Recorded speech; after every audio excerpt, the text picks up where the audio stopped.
Hello dear student, welcome. तो M Com वाले foreign currency conversion हम लोग सम पढ़ रहे, ठीक है।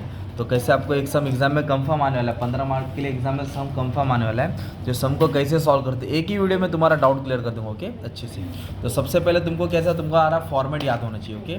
ये तुम्हारा ट्रायल बैलेंस है, मतलब जो डॉलर में दिया उसको रुपीज़ में बनाना है, जो डॉलर में दिया उसको रुपीज़ में बनाना है। फिर एक पेज पे ट्रेडिंग अकाउंट बनाएंगे, उसके नीचे प्रॉफिट लॉस अकाउंट बनाएंगे। तुम्हारा बैलेंस शीट है, ये 12th वाला है जो तुमने बचपन में पढ़े। पर ये करना क्या है, क्वेश्चन क्या है और डॉलर को रुपीज़ में कन्वर्ट कैसे करना है। तो अभी क्वेश्चन देखिएगा ना, तो सबसे पहले क्या करने का, इसका हार्दिक की कंपनी है, head office HOV in Bhopal, branch in Sydney. मतलब कैसा है, ये बाहर की कंपनी, उसका ब्रांच किधर है, इधर है। तो ये डॉलर दिया है, क्या दिया है, डॉलर। आपको ना इधर 3 ट्रेड दिया रहेगा, ये मेन रूल है। ये 3 चीज़ पे पूरा खेल खत्म है बच्चों लोग, 3 चीज़ पे। तो आप लोग इधर देखो, आपको ओपनिंग रेट दिया रहेगा। तो एक दिसंबर टू जून दिया है, फिर बोला जुलाई टू दिसंबर दिया है, मतलब 2012 2013। तो ये जो 2012 है ना, 2012 ये तुम्हारा ओपनिंग रेट हो गया। 2012 को क्या बोलेंगे, ओपनिंग रेट। और ये 31 मार्च 2013 ये तुम्हारा क्लोजिंग रेट, ये तुम्हारा क्या हो गया, क्लोजिंग रेट। पर तुमको इधर एवरेज रेट नहीं दिया है, तो एवरेज रेट भी चाहिए। ताकि जब एवरेज रेट नहीं दिया रहेगा ना, ये दोनों को प्लस करो, 2 से डिवाइड करो। तो 34 और 36 को प्लस करके 70 आएगा। अगर मैं 70 को 2 से डिवाइड करेगा तो मेरे को एवरेज रेट मिलेगा। क्या मिलेगा, एवरेज रेट। ये तीनों रेट क्यों लेने हैं मालूम है क्या। तो आप लोग जो फाइनल अकाउंट सॉल्व करते हैं ना, ये ट्रेडिंग अकाउंट है। ये दिख रहा है ओपनिंग स्टॉक, ओपनिंग स्टॉक का रेट कितना दिया मालूम है, 34। तो जो ओपनिंग स्टॉक है ना बच्चों लोग, तो ओपनिंग स्टॉक के लिए ओपनिंग रेट आएगा।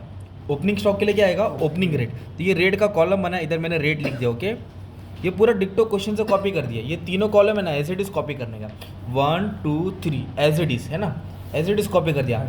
हाँ 34, वेरी गुड वेरी गुड। हाँ ये सब कॉपी कर दिया, डेबिट डॉलर क्रेडिट डॉलर। अब डेबिट डॉलर को डेबिट रुपीज़ बनाना है, क्रेडिट डॉलर को क्रेडिट रुपीज़ बनाना है। तो ओपनिंग स्टॉक का अमाउंट देखो डेबिट में, इसके रेट भी रेट 34 है ना। तो सिंपली क्या करना है, इसको इससे मल्टीप्लाई करना है। मतलब 2000 को 34 से मल्टीप्लाई करेंगे तो अमाउंट देखो 68,000 आ जाएगा। एक आइडिया दिया है। पर अभी सवाल है कि बाकी के लिए क्या रेट आएगा, ओके।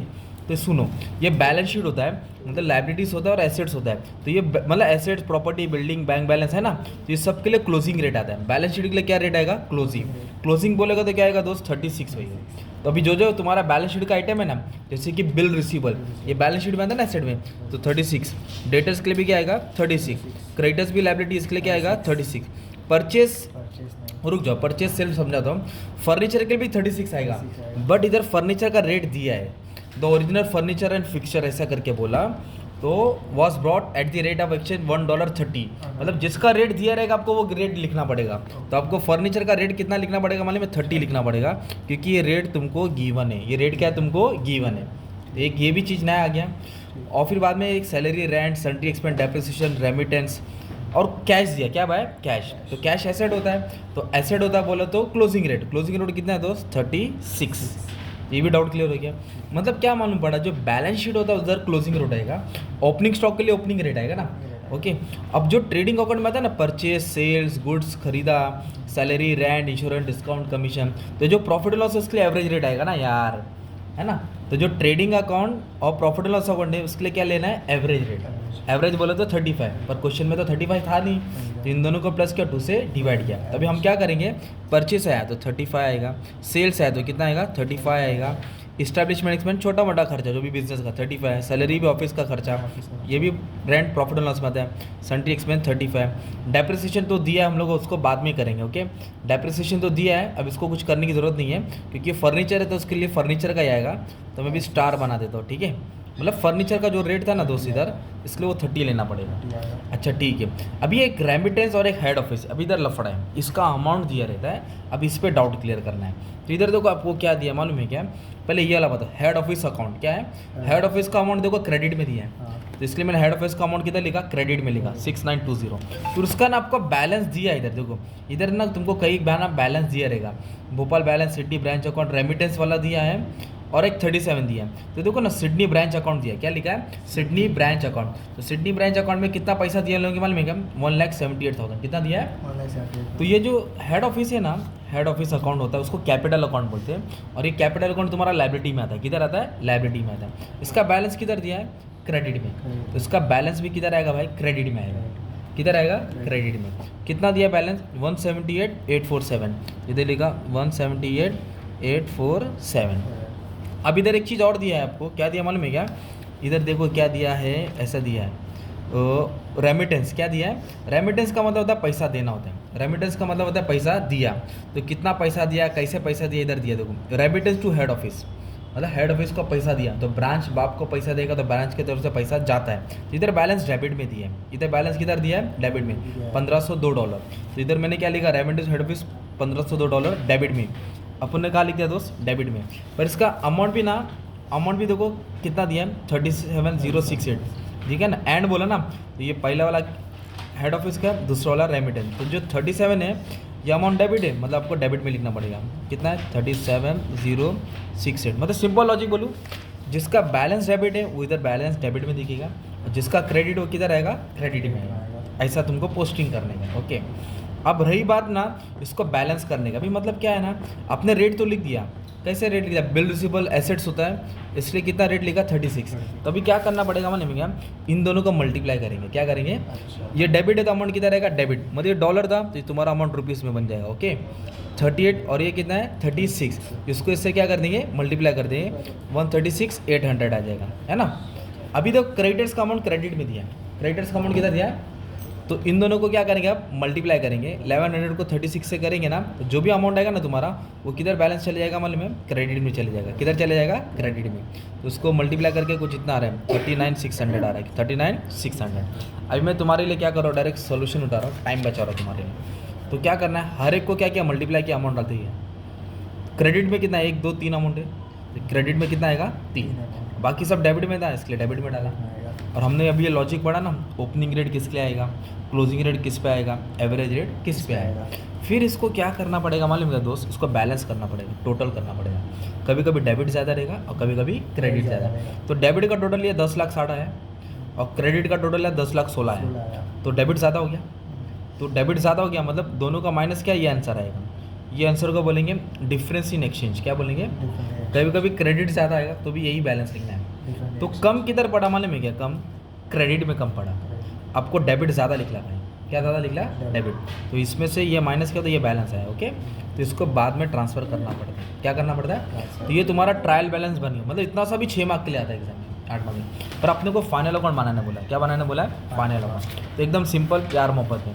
देखो ना, ट्रेडिंग अकाउंट अपन ने बचपन में सीखे ना, तो अभी अपन को पोस्टिंग करना है। ये पहला नाम क्या है? बिल रिसीवेबल है। पहला नाम क्या है?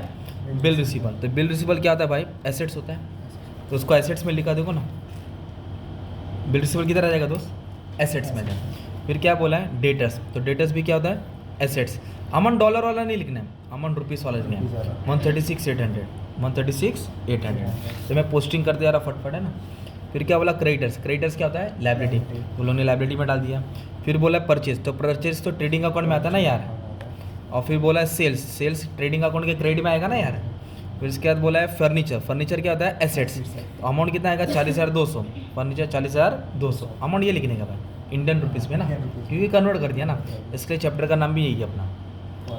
अभी ये ओपनिंग स्टॉक है। क्या है? Opening stock. अमाउंट कितना है? ओपनिंग स्टॉक का है 68, तो लिख दिया 68 अकाउंट। फिर उसके बाद क्या बोला है? इस्टेब्लिशमेंट एक्सपेंस, ऑफिस का खर्चा, सैलरीज, रेंट, सन्ड्री एक्सपेंस, सब प्रॉफिट एंड डेप्रिसिएशन भी किधर रहेगा? Profit and loss. और सब अमाउंट डेबिट में दिया दोस्त। किधर दिया है? तो डेबिट में डालेंगे ना यार, डेबिट हो तो किधर आएंगे? डेबिट में। अभी ये क्या दिया है देखो, इधर लफड़ा हो गया। हेड ऑफिस अकाउंट है ना, मेन होता है, उसमें से रेमिटेंस मतलब होता है हेड ऑफिस अकाउंट में ये जो बैलेंस है ना क्रेडिट में, तो कितना दिया है? 178। और क्रेडिट बोला तो लायबिलिटी होता है, इसलिए उसको लायबिलिटी में डाला। तो हेड ऑफिस के पास कितना पैसा था? 178। इसमें से ब्रांच ने रेमिट किया। रेमिट का मतलब होता है दिया, रेमिट का मतलब पैसा दिया। तो दिया तो माइनस करेंगे ना यार। तो कितना रेमिट किया था पैसा उसने? इतना पैसा रेमिट किया था 37,000। तो 37 क्या करेंगे? माइनस करके इधर जो भी आएगा लिख देंगे, ओके। ये इधर कैलकुलेशन मिस्टेक किया है, अब जो है अमाउंट प्रॉपर लिख लेना, है ना। अमाउंट घपला किया लोन ने, ओके। तो इसमें माइनस करके ये अमाउंट आएगा 37,068, 9 ज़्यादा डाल देता, ओके। फिर कैश बोला, तो कैश क्या होता है? एसेट्स होता है। अभी मालूम हमने इसको प्लस और माइनस किया था, तो एक डिफरेंस आया था, तो कम किधर पड़ा था? तो प्रॉफिट एंड लॉस के क्रेडिट में डालेंगे बैलेंस। क्या करके डालेंगे? Exchange difference. अगर मान लो क्रेडिट ज़्यादा रहता तो डेबिट में कम पड़ता, तो आपको डेबिट में लिखता है टू एक्सचेंज डिफरेंस, कहाँ लिखना पड़ता है? डेबिट में। तो ये तुमने सब पोस्टिंग कर दिया राइट। एडजस्टमेंट वही फर्नीचर का था, उसका भी रेट लिख दिया, और कुछ आउटस्टैंडिंग नहीं बोला, प्रीपेड नहीं बोला, है ना। तो अब इसको आप टैली कर दो, क्या कर दो? तो आपको मालूम है ये टोटल से टोटल माइनस करेंगे तो तुमको ग्रॉस प्रॉफिट आएगा। ये टोटल से टोटल माइनस करेंगे तो क्या आएगा? तो ग्रॉस प्रॉफिट को क्या ट्रांसफर करेंगे? प्रॉफिट एंड लॉस में। फिर इसको माइनस करेंगे तो आपको क्या आएगा दोस्त? नेट प्रॉफिट आएगा। और नेट प्रॉफिट क्या करेंगे? इधर ऐड करना पड़ता है, हेड ऑफिस अकाउंट रहता है ना, कैपिटल अकाउंट बोलते हैं, उसको ऐड करेंगे। अगर लॉस हुआ तो क्या करेंगे? माइनस। मतलब head office net profit add होगा, जो रेमिटेंस है वो माइनस किया, तो ये ऐड होके ये आएगा, फिर तुम्हारा बैलेंस शीट टैली हो जाएगा। बैलेंस शीट क्या हो जाएगा? टैली। मतलब तुम्हारा सम क्या था बच्चा मालूम है क्या? ये तुमको टेबल दिया था राइट। अपनों को पहचानना है कि ओपनिंग रेट किसको देना है, क्लोजिंग रेट किसको देना है, और एवरेज रेट किसको देना है। तो हमने उसका लॉजिक लगाया, फिर डॉलर को रुपीज़ में कन्वर्ट किया, मतलब मल्टीप्लाई करके अमाउंट आया। फिर अपना क्या बनेगा? Trading amount. इधर क्या बनेगा? Profit and loss. और ये क्या बनेगा? Balance sheet. हेड ऑफिस में नेट प्रॉफिट ऐड होगा तो रेमिटेंस क्या होगा? माइनस होगा। और एक्सचेंज डिफरेंस क्रेडिट में आया तो क्रेडिट में डालेगा, डेबिट आया तो डेबिट में डालेगा। और क्लोजिंग स्टॉक इधर दिया, एक चीज़ नहीं लिखा अपन ने, तो ये दिख रहा है क्लोजिंग स्टॉक, ये एंट्री मैंने नहीं लिखा क्योंकि पढ़ा नहीं था। इधर क्या दिया? क्लोजिंग स्टॉक कितना बचा? $2500। कब बचा भाई? एंडिंग में बचा। क्लोजिंग स्टॉक मतलब तो एंड में होता है ना, तो एंड का रेट कितना है? 36। इसलिए उन्होंने इसको 36 से मल्टीप्लाई करके ये अमाउंट है। और बैलेंस का पार्ट जैसे था 12th के जैसे ही रहता है ना। तो ये सम कंफर्म आता ही एग्जाम में, फॉरेन एक्सचेंज वाला सम रहता है। ओके, इतना सही सम है, 15 मार्क्स तुम्हारा मिल जाएगा। एक ही दो सम कर लेंगे, आ जाएगा। Thank you very much and all the best for exam.